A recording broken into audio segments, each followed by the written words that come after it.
Hi, everyone. Welcome to Good Enough Today, the podcast where we share stories from people who are showing up authentically, even when life gets tough.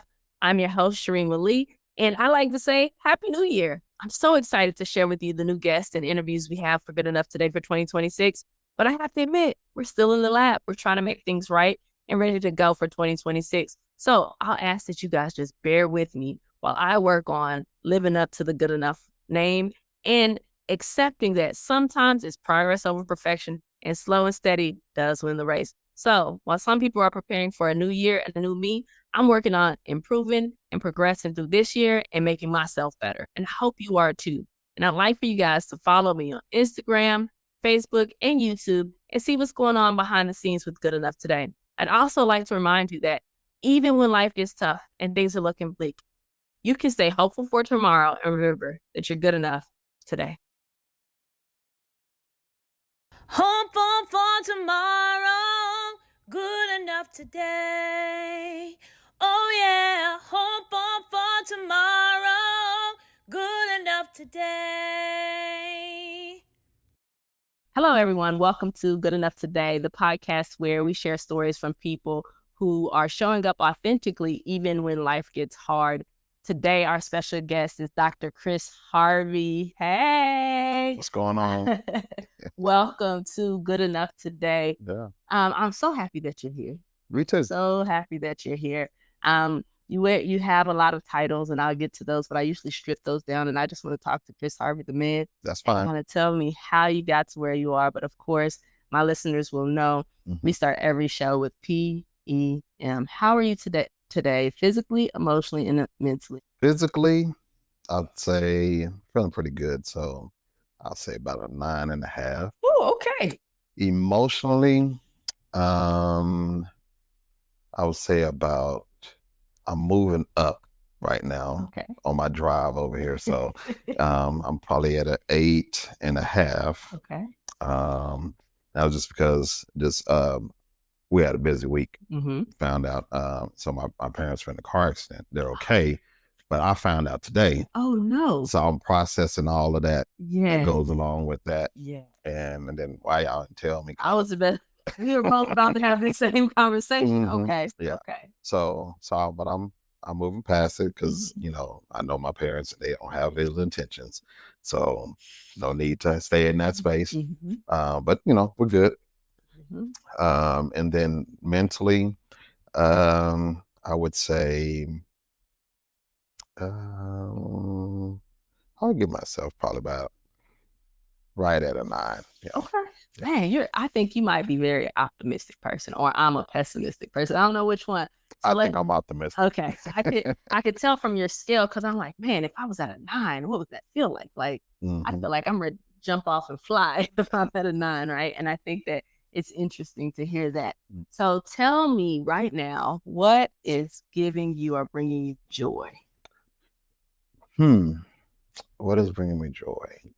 Well, it's a lot of things. I think, first and foremost, my relationship with God.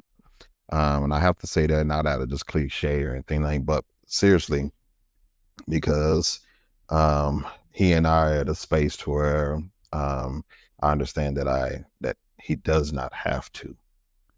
And so because he does not have to wake me up, let me have a marriage, let me have kids, car, all that kind of stuff. I've grown to a different level of understanding. So there is a dependency and effort to maintain that as priority. So that brings me joy. Of course, my wife, my kids. Looking forward to going to South Korea to see my Krishana. Yeah, she's teaching over there, right? Yeah, so I get to go see her. I'm going for business, but there's some time where we can have, personal time. So she's gonna take a train down and that's awesome. Get to see her. So that has me really, really excited. But all of my girls are doing really well in life. They're going, so that's good. Started back school this week. Yeah. And kids were despite, first day jitters and stuff, overly respectful. And that was as, with all the negative of social media and the things that, you know, that could be transpiring, you know, the work we're doing to kind of build, you know, awesome systems for kids and stuff, and for them to come in and things not to always be perfect here or there, but they was, you know, yes, sir. Thank you, sir. Can you help me, sir? So that's amazing. Yeah. That's amazing. That kind of gives us hope, right? Because all you see in the media is all the bad stuff. All the bad stuff. And there's some good stuff going on. Okay, so because I know you, it's hard for me to not act like I know you, right? And so everybody else doesn't know you. So talk a little bit about your journey, because I don't know if I introduced you as Dr. Chris Harvey, right? So how did you go? Did you always want to get this kind of education? Kind of take me through your educational journey and how you got to this. So, funny story. So me and my sister, when we were kids, first week of school, we used to play, get ready for school.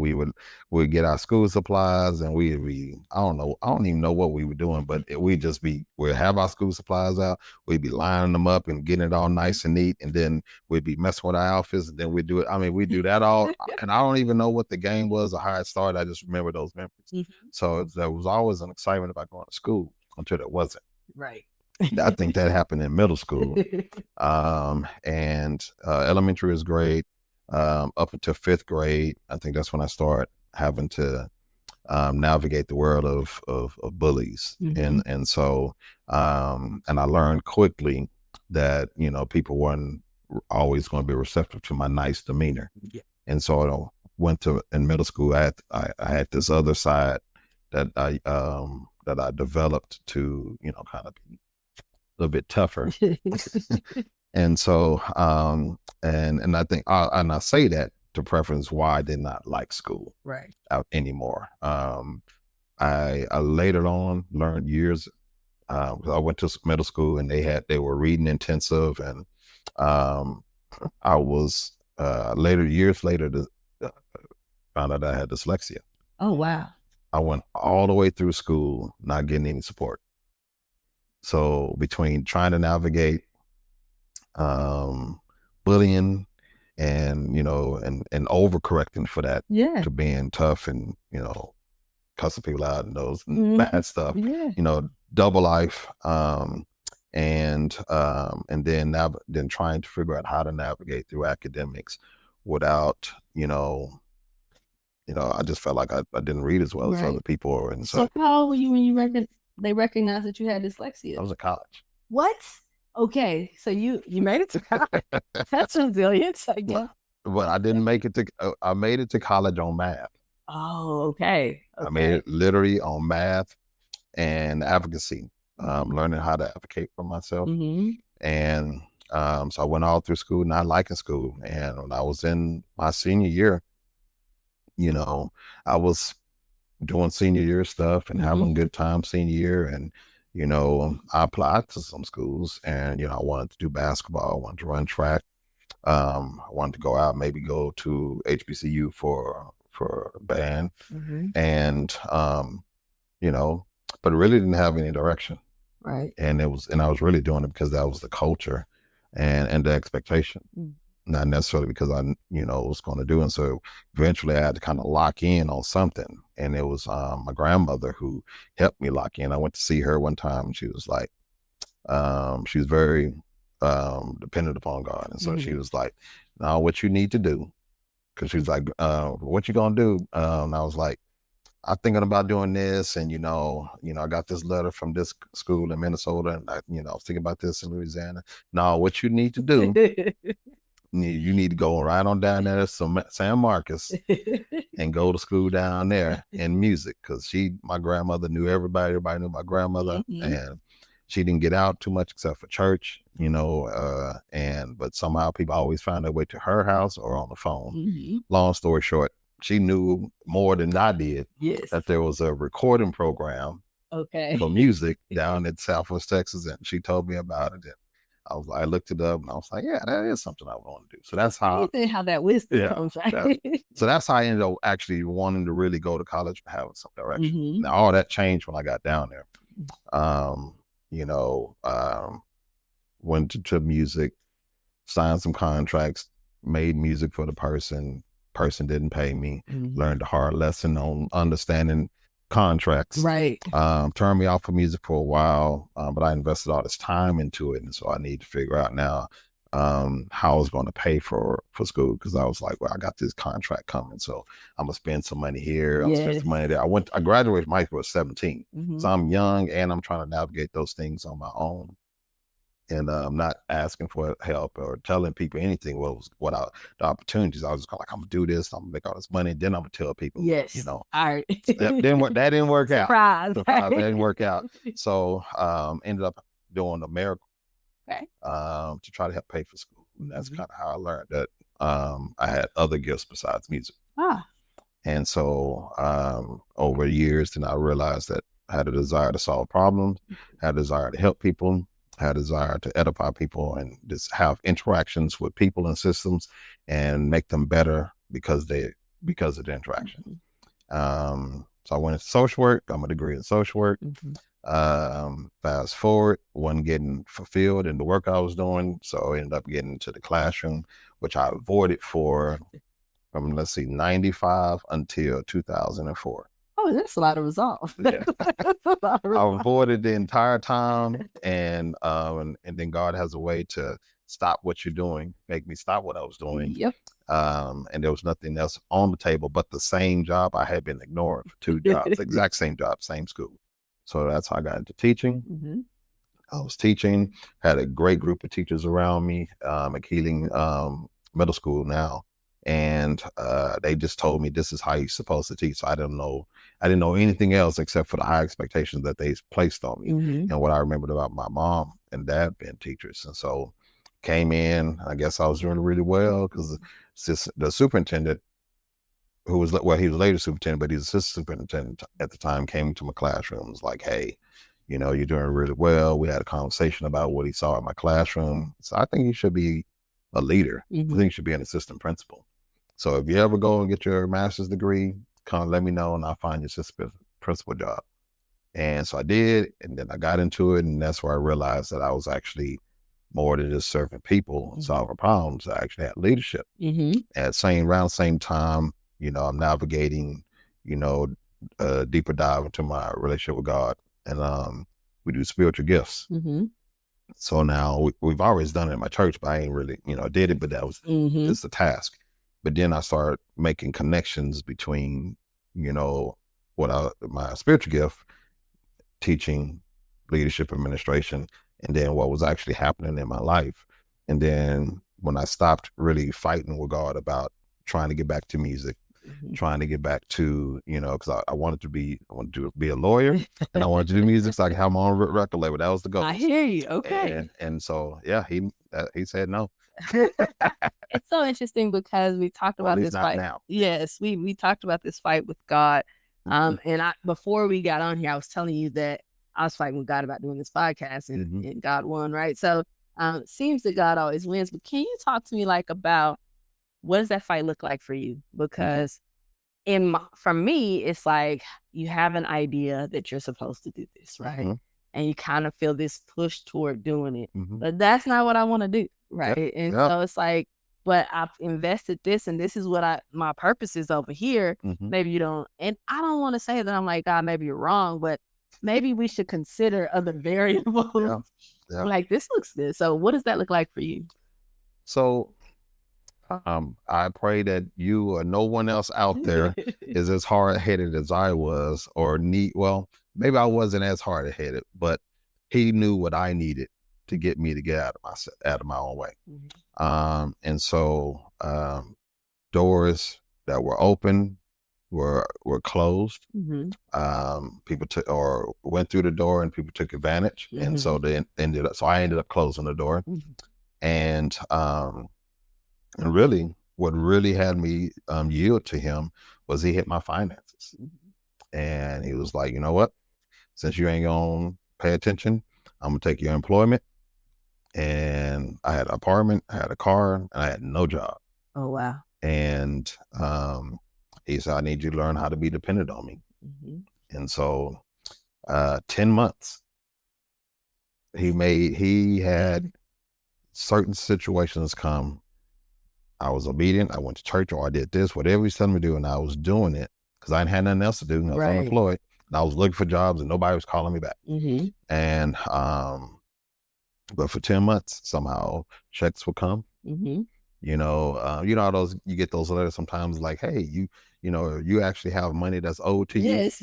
I got one of those. No there way. was old checks. 'Cause I worked a ton of jobs while I was in college, and it was like, hey, you got all these checks sitting out there. Man, I need that kind of luck, because that I used to get the scam was like they like No, it was legitimate. It was legitimate because it was him showing me I can get you money from anywhere. Yes. I had love of music. People call me and say, hey, can you do some tracks for me? People were paying me for tracks. And he just told me, you don't have to, and I didn't reach out to anyone. People found me to do this, to do odds and end things. And 10 months passed, and a job I had applied for 10 months prior called me. And I was like, hey, sorry for the delay. And I started working there, and then it just, from then on, I was still struggling, but he kept reminding me of the lesson. Do you need me to show you again that you're supposed to follow what I'm telling you to do? And then when I had the worries about, but what about, he's like, then I just take care of you. I just took care of you. Oh man, so I still sometimes struggle with things, but it's more so I think I'm overly cautious because I'm trying to do it right. Yes. And right now the lesson he's teaching me is the faith part. Yeah. Hey, I told you to do it. Do it. And so I'm not necessarily always fighting anymore about doing it, because I'm not want to do what he's telling me to do. Now it's about the faith part. Right. About, okay, what do I need to get all this research? I'm trying to help him with what he's telling me to do. And he's saying, no, just do what I said. Just do what I said. Oh man, that's powerful, because I don't listen. I mean, if I'm being honest, I try, like in my mind I'm listening, but I'm like, well, in order for me to be, I think is that in order for me to be deserving, I got to kind of work hard enough for God to know that I'm serious about it, right? Because then in my mind, I don't just deserve what God has for me if I'm not doing enough, right? And that's not how it works at all. No, that's not how it works. And the other lesson I learned, and going through that same thing, is he qualifies us. Doesn't matter the degrees, doesn't matter the education. He qualifies you for whatever he's asking you to do. And by deepening my relationship with God and spending time and reading the Bible, that's what he did. Like, people he used to be leaders, kings, or whatever, he qualified them. And, the biggest example is, like David, he was out there with sheep. Yeah. And then he went from being a shepherd to the king. So, I mean, he qualifies, he gives you significance, not the titles, not the degrees, not the money. And so really learning to understand those things has helped me again to move quicker. It's also given me the faith and confidence when I face opposition. Okay, I'm glad that you said that, because what I was going to ask you is, I feel like I'll say we're the refined versions of ourselves, right? And so it's, I don't want to say easy either, but it's easy for us to be like, yeah, you had faith. But what about when you were like down, right? You're like, okay, I'm supposed to be trusting God for this and having faith. And so how did you continue to, or what inside of you, right? Or what did you tell yourself to understand that there was still some hope? Like, we talk about that little bitty hope. How did you keep that, and what did you do? I would say over the years, I got better at it. When I was younger, I didn't handle it well. And I think I just masked it with busyness, or, hanging with friends, anything that could just kind of distract me from the problems or the obligations that he was trying to place on me. But it never went away. So it was always there, no matter, how busy I got. My sleep would be taken away. So now I can't sleep, and he's in my dreams, or I'm waking up and it's like, you got to do this. You can't escape. And so it just became a point in time of him saying, if you really trust me, you really believe in me, then you'll try it. Mm-hmm. And so things would get bad and I would try it. And I was like, all right. And it was, hey God, you said Exactly. that if I come to you about this, blah, blah, blah, and I can't do it. It's everything is too hard. I'm overwhelmed. I am not doing well. I need you. Mm-hmm. You told me that you got my back. I need you right now. So Simple show up. say. and in those weakest times of me admitting vulnerability and dependency, yeah, he shows up. And so you do that enough times, you start to you start to trust. And so I'm in a space now where I have had enough experiences mm-hmm. to where I can navigate, I think, a certain level of challenges. Mm-hmm. It doesn't mean that there's not nothing bigger that's going to rock me again. Right. But I do have enough. I have enough experiences to where I have confidence, mm-hmm. you know, in the peace, right, that I can go to him. So that's what this is. I'm saying, yeah, I've had some experiences. I know that he shows up, you know, and I know enough to have trust and have faith in him. Does he always show up like you expect him to? No, not at all. There was times where, you know, different things we were trying to do for the kids, bills and stuff, or college tuition or whatever it may be, was higher than the income. Mm-hmm. And I was like, Lord, I need some more money. I need to get a promotion. I need maybe looking at a job, you know, mm-hmm. like help me. And it didn't come to me. Mm-hmm. It went to my wife. She got a bump in pay and all this kind of stuff. And it was happening like that for a while. Mm-hmm. And then when she wasn't employed anymore, I was like, all right, Lord, what we gonna do? Because there ain't no job openings and blah, blah, blah, blah. I need some money. And then all of a sudden, a job opening did happen. Yeah. And he moved up and moved me up and got to the position that I'm at now. So same job that I'm in now, I had applied for years ago. Mm-hmm. And so it was about the timing. And that timing it always gets me, because you know you want God to move on your timeline. Yeah, it doesn't always work that way. I don't think it ever actually works the way you want it, but I think that there's some, you have to know that God's God, right? And how do you know if it moves on the timeline you want? But let's talk a little bit. I want to go back to something that you said about not liking school and then figuring out that you had dyslexia. After that, did it turn into you liking school then? Or like, was there a shift for you? Did you always feel like something's off here, or how did that work out? Yeah, I just buried it and kept that internal, that, you know, I couldn't learn as much as well as other people. And that's just kind of what it was. And so what I ended up doing was learning how to learn without having to do all the reading. Okay, now wait. All right. So teach me, because I went the opposite direction and read everything. Okay. Yeah, no, it became a survival technique. I learned, I would sit in class and I would be listening to the lectures or whatever, and I would kind of study the professor to kind of learn and look for, you know, and there was some struggles first because I would fail some tests. But once I learned the professor and how they moved, how they operated, and how they test, then I would figure out how to, you know, learn the information that way. And so I created this workaround, and then I had a psychology professor, and while I was in the process of trying to figure out this loophole, how I was going to make it through college without reading, and he called me in on one of my papers, and it was like, hey, you know, are you going to the lab to get help with your dyslexia? I was like, what's dyslexia? That's how I found out. Really? Literally like that. He was a tester. He did screenings for adults and students. And he was like, when are you gonna go? And I was like, I don't even know what you're talking about. So explain to me what it was, and he said it looks like this, and he showed me in my work. And I was like, I've been dealing with this all my life, and nobody told me. So two things happened. One, I started going to the Student Learning Assistance Center, and they showed me how to use these workarounds I was already creating, which they labeled as strengths. showed me how to use this superpower I was creating on my own with these study techniques.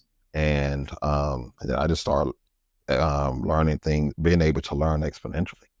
And it didn't turn my desire to read on, but it turned my desire. It made it okay. It made reading okay, but only for it has to be purposeful. I hear you. So if it's linked to growth or an opportunity, then I'll dive into it, but I won't do it for fun. You know what? I'm not gonna blame you on that, like, because there's some work involved in that, right? And so that makes a lot of sense. How has that impacted how you interact and the compassion you have for the students that you serve? It's everything now, because I am looking with a different lens for the students that we're missing. And I'm blessed because I get to supervise the special education services department for the school district. And so I get to work with people every day that are trying to ensure that we're not over-identifying, but that we're also not missing students and their needs. And so I'm an advocate, and I'm there to tell folks, because, you know, people look at my titles, probably mostly the mayor title, than the school one, but they're looking at, well, how did you get there? And I tell folks, I said, look, I got dyslexia too. You know, I don't learn the same as everyone else. And you can still be the mayor. You can still do this. You can still go to school and get degrees, you know. So, and I was going to bring up you being the mayor later, but I'm glad you threw it in there, because I think that part of being an elected official, right, is a compassion for people. And so I have two questions about that. One, how do you deal with, because I'm going to assume most elected officials are doing their best, right? You're doing your best, and you personally have a heart for trying to do what's best for the people that you serve. But then people disagree with you, and they come at you hot. Yeah, they do. They do. How do you deal with that personally? Because you're still human, right? How do you deal with that? So, well, I think the first thing to do is have a defense, a system to protect you from all the attacks. And so there's spaces you can go to find negativity. I just don't go. Okay.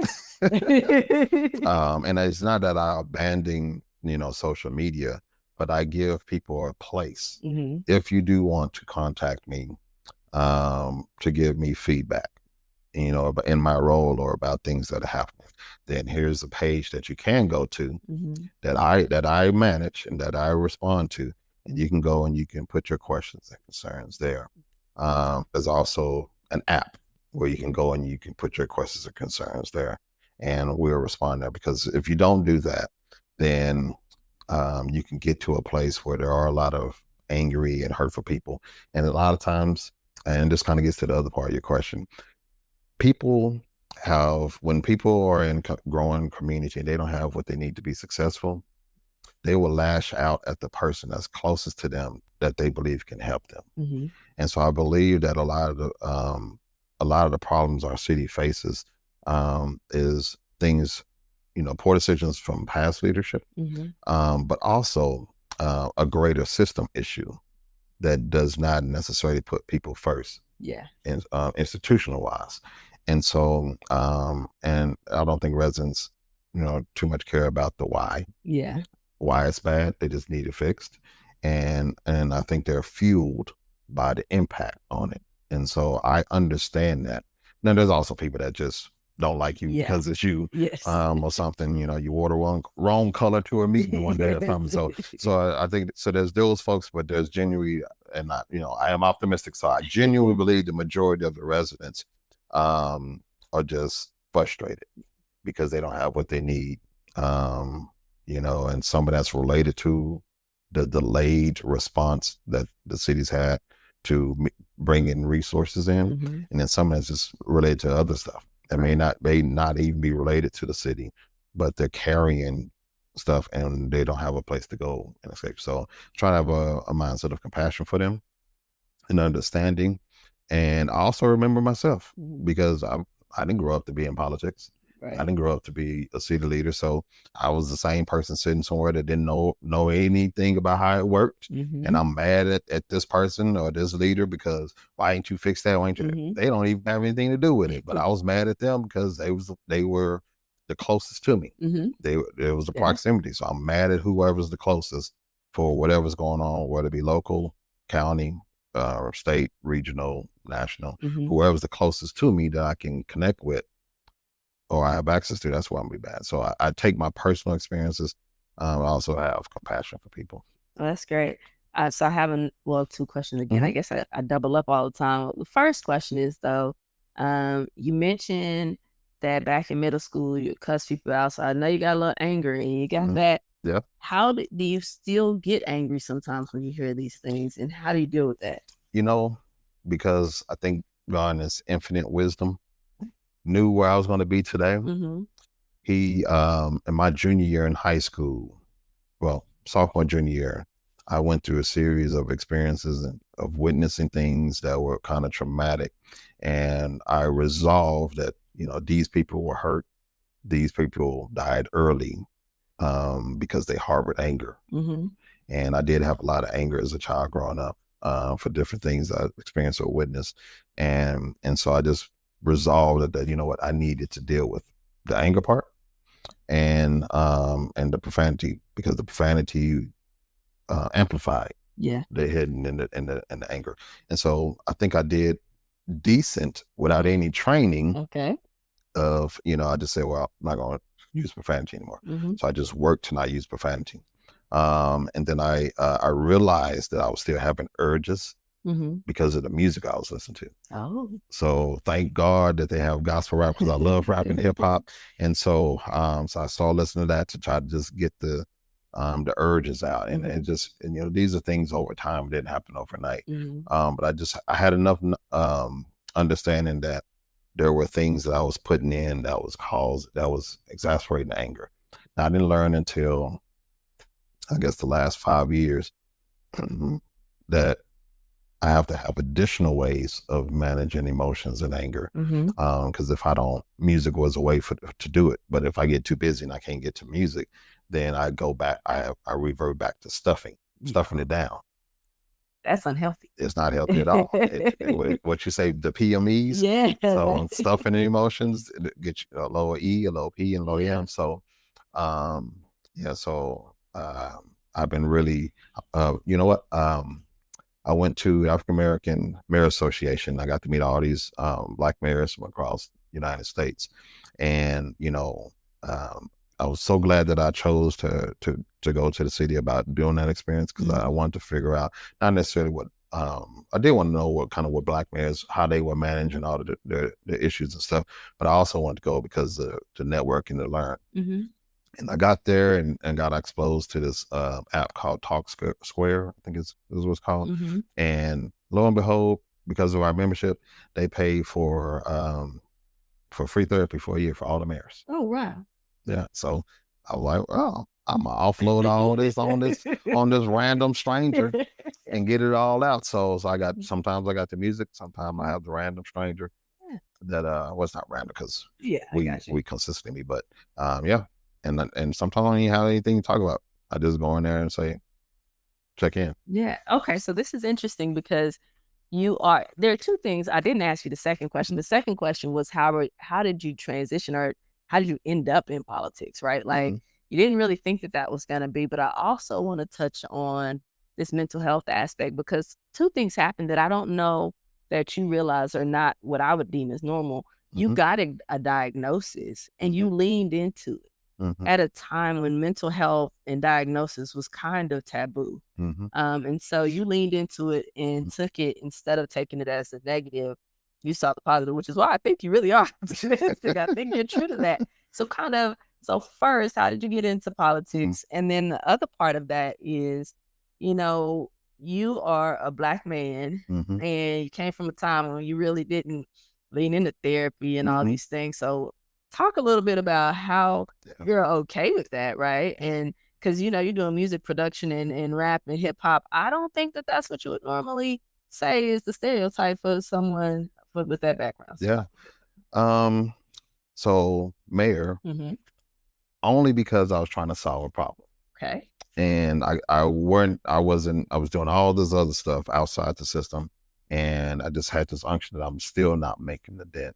And so I had this feeling like, okay, it just, I won't call it, it's not a void, but it felt like there was more, there was a different problem for them to solve, and I couldn't find what it was. And so a situation started happening, and I'll tell you how God started making you lose sleep. So I would get up at night and I would look around and okay, why, I'd get on social media or something, and there was like some kind of crime thing. And so then he started working in my mind. I started researching, reading. I had this curiosity. How much juvenile crime is in Maynard? And since we're in East Travis County compared to the other areas, because I was working in the schools and I was hearing from judges, precinct 1, that there was a lot of crime and it was coming from Maine. I was like, is that really true? I went to look it up. I couldn't find any data. And so I had to go to the Travis County and open records request, get the data, disaggregate it, make my own spreadsheets and sort. And 66% of the crime for all of Eastern Precinct 1 Travis County was coming from Maine. Oh, wow. And then I witnessed something one day where adults were mad at kids for playing basketball in the street. And they tried to go out and pass an ordinance in Maine to keep kids from being able to play catch a basketball in their houses, in their yard or whatever, because the ball going to the street. And there was all this stuff for attack on youth. And I guess he just used that as a motivation to push me towards running for city council. Wow. And so I was like, we need parks, we need recreation center, we need library, we need spaces that I had growing up in East Austin. So, I felt I got on to do that. Yeah. And I thought I was just gonna get on there and then say, y'all need to do this. It's gonna happen, and I was gonna get off. But he had bigger plans. He wanted me to be mayor, and there was a lot of stuff I needed to learn. And so I applied 2 times, didn't get ran twice, didn't get on. But in all that process, he kept exposing me to people, showing me how to learn the things I need to learn. And so it was the prep I needed. And I would have never done it just to be a council member or a mayor. And I probably would have, without his unction and guidance, I probably would have just, let's get the rec center and library, and I would have checked out. I would have quit. Absolutely. Because I got it done. But he had more for it. So that's how I got into it. It was really him waking me up, putting, thoughts on my mind and pressuring me to look into things, and that guided me down that path. And then he said, you're going to be mayor. I was like, all right, whatever. Gonna be mayor. I guess. Oh man, I need to have your obedience, because I'm not there. God's not leading me to mayor. Let's be clear. But I think that really, really shows that you are surrendering to what you see as his calling, and then moving forward in helping your communities and leading people. Now back to this the therapy and things, because I'm intrigued. So his name was Dr. Farringer. And I don't even know if he was the older gentleman then. So I pray he's still alive. He's not. Thank you, Dr. Farringer. Thanks to his family for letting him be at Southwest Texas State during that time period. It was all about how he talked to me. That was it. There was he explained how he told me, how he asked me, and when he saw I had no idea what I was talking about, it was how he told me, it was how he said, you've made it this far and no one helped you, and you've created a way to navigate these things. You must be extremely intelligent. You must be, it was just affirmations about things I had just not heard. Right. And my grades weren't showing me. I hear you. And so he led me to believe that the only reason why I wasn't at where I wanted to be, where certain things in life, was because basically people had failed me in elementary and didn't give me what they should have noticed it, and they should have helped me. They should have told my family. My parents didn't know, and so we went on a short journey of looking back into some elementary things, and I we talked, and he has, a way to do questioning, and we did some flashback into my childhood memories. And I actually remember when I was in second grade being pulled out of class to go to a space to do something. It was always during reading time, because I always hated reading, and he said, I think they were trying to test you, but they probably didn't finish. And so I asked my parents, did y'all ever remember anyone calling about this? They never told them. Oh, wow. So they just dropped the ball. Someone noticed. My second grade teacher, I remember her, and she was an awesome lady. So I think she made a referral, and they never finished it. Oh, wow. Wow. So it was all about how he told me about it, and he made it seem like to me that if I went to the Learning Assistance Center and used what I had, what the tools they gave me, then I would be unstoppable. And he pointed me in the direction of this guy by the name of James Matthews and Dr. Carl Dochin. And they were the runner. They ran the Slack Center over there on the fourth floor of the Alcac Library. And I went over there and I talked to them. And I mean, it was God orchestrated, because they all gave me exactly what I needed, and it was encouraging. And I know that it was what I needed, because I could have gone completely the other direction. Yeah. I could have been like, I'm struggling. Now you're telling me I got this problem, Right. And that's why I think it's a unique part of your story, because I feel like there are a lot of, especially Black and brown kids, but just children, period, who present with these issues. Yes. And then you were blessed, right? You were blessed absolutely to have the intelligence to figure out some way to get things done. But sometimes that's real hard, and people just go the other way, because if you're really good at math, really good at music, and you're really good at I could figure out a couple of other occupations that you could do that could get you money and not be as hard as the path that you took. And so I think it's important to recognize how impactful those choices were, and how people, you were receptive too, right? It came at a time, it came with the message in a way that you could receive it. And I think that's important. And now you're talking about actually being in therapy, right? I feel like therapy right now, it went from a swing of nobody goes to therapy to everybody goes to therapy. And I think there's this stigma around therapy now, like, oh, everybody's therapized, right? Well, and I think, I think it's become a trend, and that's dangerous, right? Because you can, my background is in social work. Yes. I did learn a little bit, so I understand, you need to get in there, at least for us, our process began with referrals and a psychosocial assessment. And then from the data we collected during that process, we would then, develop an intervention. Right. So it's not supposed to go forever. Right. And it's not supposed to create a dependency. And I believe that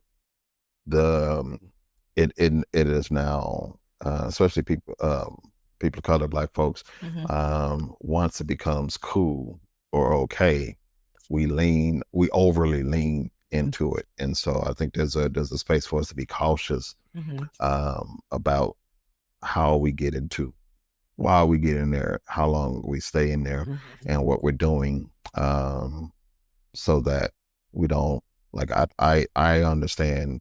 So I have specific conversations with mine about the goals that I want to accomplish. And so we move through goals, and then if I don't need the whole year, I'm not going to use the whole year. Right. I'll check out and go from there, because you can, like I said, you can mentally and emotionally become dependent on that. And I think that's important. And I was explaining this to one of my friends about how therapy it's dependent on what's going on in your life. Like, I might have the same therapist for 5 years, but that doesn't mean I'm going to therapy weekly for 5 years. That could be, sometimes I'm going weekly for a few months. Sometimes I'm going once a month. Sometimes I'm going once a quarter. I might have just seen the therapist once a year. I might have skipped a year. But it depends on what's happening in your life and whether or not, I always talk about it. It's more so of, how you say something in your head and it sounds great. And you said it out loud, and you're like, And sometimes you need an unbiased party to reflect back on what you're saying and ask questions and challenge you a little bit. And your loved ones can serve that purpose, but that it's much easier, I think, for someone who isn't involved and even isn't interested. Well, and the thing is, I mean, when we're specifically talking about Black people, when we talk about the legacy of strategic things that were done to condition us to a certain mindset and behavior, there's a lot of things that I can go to a therapist and get dealt with the surface level things. Yes. And then turn around and continue a pattern or behavior that's accepted by our family and community, because it's still a bad behavior. Right. And so it's still, I shouldn't say bad, it's an unhealthy behavior, unhealthy thought process. And so I think you have to have multiple things around you that or that you can go to to evaluate. 360 evaluations is what I do even with my teams at work, and I give them the opportunity to show me blind spots. So I think you're right. You have to constantly be working to ensure that you're good. Same token, you have to keep therapy in the space below God. Hear you. Because if we're not careful, when you become saved, the Lord says that your counselor is the Holy Spirit. And so, and God can use anyone to help you work out and navigate through spaces. So it's not that you don't go to a therapist because you got the Holy Spirit, but it's you go when the Holy Spirit is saying, yeah, you need to go ahead and do this. Yeah. Because there's also the challenge or the directive from the Lord to grow spiritually and to grow in our dependence on Him. And so when therapy becomes the first response versus checking in with God, then that becomes the God, right? That you go there. And so it's a delicate balance of, knowing that you have mentors, because the Bible talks about, wisdom being the principal thing, so get wisdom. So a therapist, a counselor is someone who's gone to learn about emotions and about the mind. And so they have this wisdom that you should be able to access so that you can navigate space.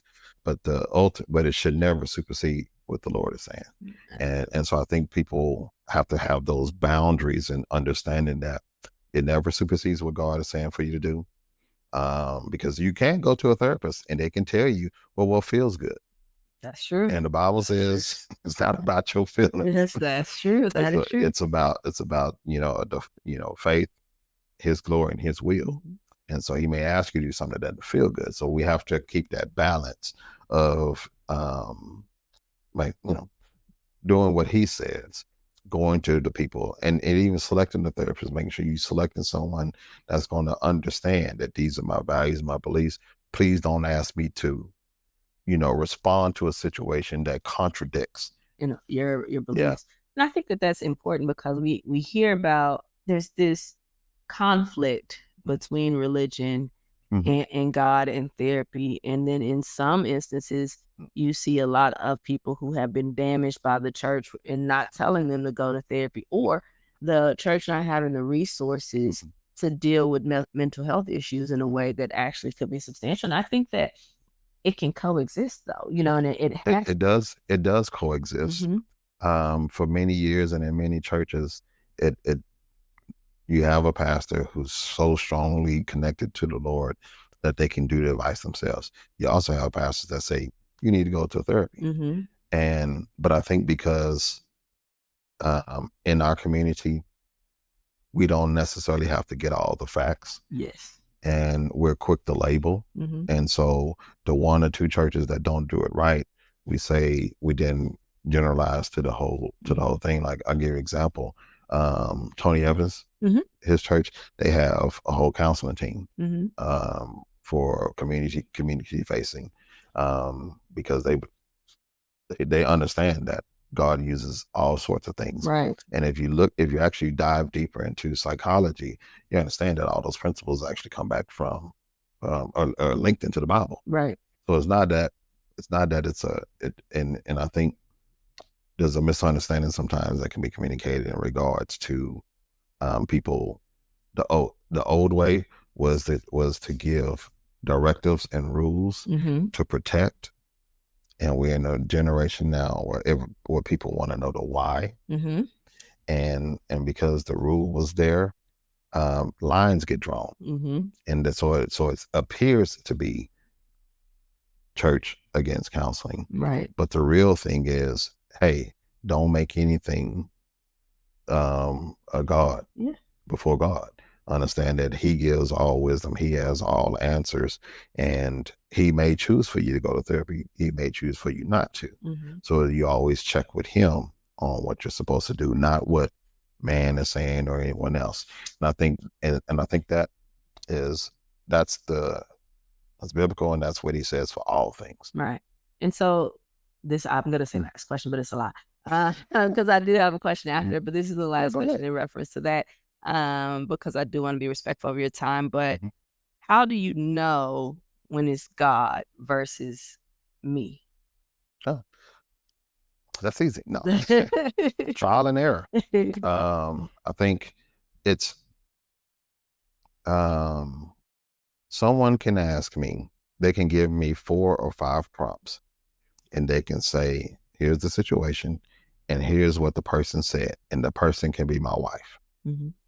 And I can go to the prompts. I can be like, no, she ain't said that. She ain't that. This is what she said. And they'll be like, well, how do you know? How'd you get that right? Experience. It's true. So the only way you already know his voice is to experience him, to build the relationship, dive deeper in the word. And when you get faced with conflict, trust him. I know that my wife won't do anything to harm me because when conflict has come in, she didn't do it. Right. And so I think over time, when you're faced with different things, the decision to trust and run with it gets you a deeper understanding of who he is. Read the Bible, sermons, and not just taking sermons and Bible study for what's been said, but diving deep and confirming. Because you can go to a church, you can listen to a sermon, and the message that sits out or that's communicated out can be for everyone, you included, but you can get fixated on one part. I was just about to ask. And the Lord may be leading you to go a different direction. So it's important. You always hear preachers, quote scripture talking about meditating on the word. So so I take notes now. And I my dad always told us to not question everything, but to know it for yourself. And so you take the sermon, you take the notes, and you go back and you say, okay, Lord, this is what they preached about. This is how I can see the connection. Is there anything I'm missing, or is there anything you want to show me? You do that. You process that either the same day during the sermon or whatever, but you process it with them. And then over time, you start to learn what he's saying. And you hear his voice. But there's times where there's a lot of chaos and you hear still soft voice. And sometimes it's like that. Sometimes it's through the messages. Sometimes, he sends people. It's come up, and they say the same thing. I don't know what you got going on, but the Lord told me to come over and tell you this. Yes. They say it hits you in your gut. You be like, oh, and then they walk away and leave you with it. So I try to run away from the people. Yeah. So he does all kinds of things to let you know. It's this trial. It's trusting that he's trying to speak to you, and just being observant. Like, okay, I believe Lord is saying this. All right, so I'm gonna ask him for confirmation. I think he's saying yes, so I'm gonna do it, and then you'll learn. So do you think that your optimism or your general optimistic outlook helps you to be more open to feedback and kind of understanding things that challenge your notion of what things are supposed to be, so that you can change your perspective? Because I think that that's something right now that people are so all in on things where it's we're not accepting of I might be wrong on this.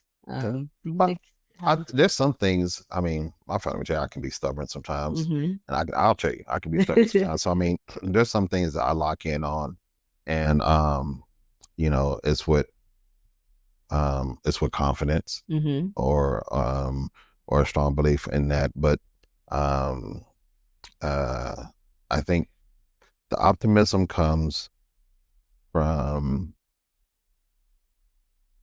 I think, really having deep reflection about things I've experienced and how he's brought me through. And so I really see each day as a gift. When I was in college, you know, I got rushed to the hospital, thinking like a mild heart attack or something like that in my 20s. I was overly stressed with stuff bring going this on. up at the end of the interview, sir. It's been a lot, you know, so between that, I was dating someone one time and went to see her, and you know, I'm driving through the parking lot, and it's my car and this other car, and someone comes with a gun and points it through my car and goes around and then shoots the person right there. Oh wow. And so I see, you know, and that's just a few things where I was near death, you know, either by proximity or just things I've experienced. And so I have an understanding of that every day is not promised. Right. And it fuels me to do as much as I can, which can kind of be annoying to other people because I'm like, I'm going to get it done. Yes. I'm like, well, it's supposed to be a team effort and we don't want to do it. I'm like, that's on you. Yeah, I'm going to get it done. I'm going to get this thing done because I don't want, and it's really, I want him to be pleased with me. I don't want to die and be like, hey, you left 5 things on the table. Yes. And so it catapults me to accomplish things. Like I wake up, I'm like, I can be upset, but somebody didn't. Yeah, absolutely. And I think that what you're talking about is gratitude, right? At some point, I think it shifts in your life or it doesn't. And that is, I think that if you can choose gratitude, right, and really see it, it's a gift. Like it's a gift that keeps on giving because, you know, you can get the big and bad things will be elevated in your mind. It's just the way that, and you start to get fearful and scared and pissed. But I think just latching onto those small gifts or just being able to, because I don't want to come to work every day, right? I don't want to walk all the time. I don't want to there's nothing that you want to do all the time. And I think being grateful really, really helps with that for your family, even though they might get on your nerves sometimes, right? For your significant others, for your children, for the people in your life who really, really support you. I think that's cool. And it's work in progress, you know, but you replace, you know, because you know your speech and your words are powerful, and it's really just working to speak more positive. You're going to have an account, and the Bible talks about being accountable for all your words. There's going to be a day where you're going to be, you know, held accountable for everything you said. We're supposed to edify people. And so that's why I've kind of made that my purpose. Like people, when I interact with people, they should be better because they had an interaction with me. Right. It doesn't mean that my interaction, like I may have to interact with someone and tell them some truths that are needed to redirect them, turn them away from a certain thing. You know, so that their interaction may not be positive at that point, you know, but it may be positive later. But I'll always want to be able to be used so that people are better either now or in the future because of the interaction. And I think it's gratitude. It's and it's, I think, obedience. Yeah. Obedience is a big one, right? Okay, so 2 questions. These are the last 2 questions, I promise. What does good enough mean for you right now? Good enough for me, so when you say it, the first thing that comes to mind is the phrase that comes to mind is that this is good enough means it's what I would say to myself if I think that I'm not, or if I'm questioning what I'm being asked to do, or if I'm questioning, if I'm questioning just where I'm at, well, I'm been asked, I am good enough. to be able to do what I'm called to do, what I'm supposed to do. And it's not and I'm not good enough because not I don't see it as good enough in the sense of just, barely. Yes. I am good enough because I've been created with what I need, and my path is going to give me the necessary skills and experiences to be successful. So I'm good enough for the job. Absolutely. Okay, so the last question is, what would you say to someone right now who's at their low point and they're looking for that little crumb of hope? What would you say to that person? I would say you're here so you have a purpose, and you may be struggling with what you're struggling right now because you're isolated, and you need to find people that are going to pour into you, encourage you, uplift you, and be community for you. We were never meant to do life by ourselves, so you need to find a group of people that would do life with you, encourage you, not give you all the answers, but it help point you in the direction so you can be equipped and empowered. Tomorrow's another day, and it will get better. So I mean, I don't remember who told me this, but the key to life, someone said the key to life is just keep living. Yeah. So just manage 24 hours the best as you can. You get it, Lord gives you another 24, then take it. It gets better. Absolutely. I think that's a great segue into ending our interview today, because our tagline is to stay hopeful for tomorrow, but good enough today. And I think that we're trying to help build a community of people who understand that we all have our things. Yeah. And it's good to tell people what those things are, because you never know who might be able to help you.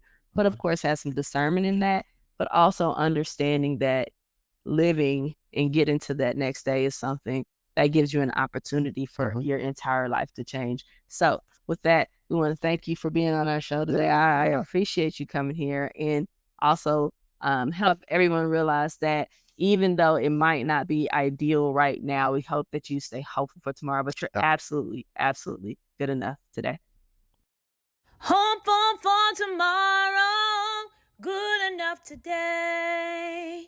Oh yeah, hopeful for tomorrow, good enough today.